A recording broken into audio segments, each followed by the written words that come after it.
Lawmakers in Tallahassee are moving forward with a plan that could ultimately eliminate most property taxes. 8 recent proposals range from a 10-year phased-out approach to a more immediate impact starting in 2027.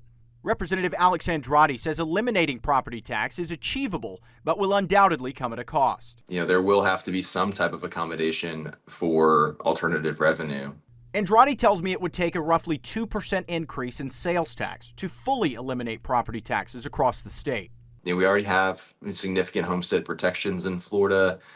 We've capped the amount values of homes can be raised every year if they're homestead property. It's less about whether or not it's achievable and more about whether or not the folks in elected office have the will to actually do it. Everybody loves a tax cut, but how are you going to replace the revenue?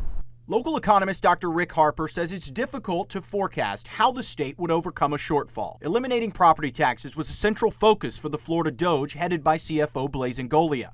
Harper says their efforts haven't proven enough. Because that's designed to root out inefficiencies, waste, fraud, abuse in government spending, and the amount of that just is trivial relative to the total dollar value of spending that gets done on schools, on public safety, on other local government functions.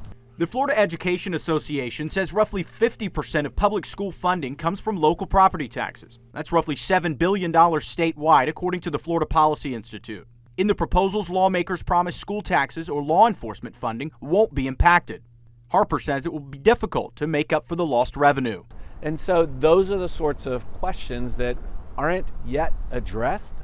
Sounds great, lower property taxes, everybody loves that proposal, but how do you provide the public services which come from local government? Voters could decide on the issue by next November, as lawmakers in Northwest Florida say the cost is still being considered. We can do away with it. I think that we should do away with it, but we shouldn't assume that that's not going to also be tied to some type of offset of revenue.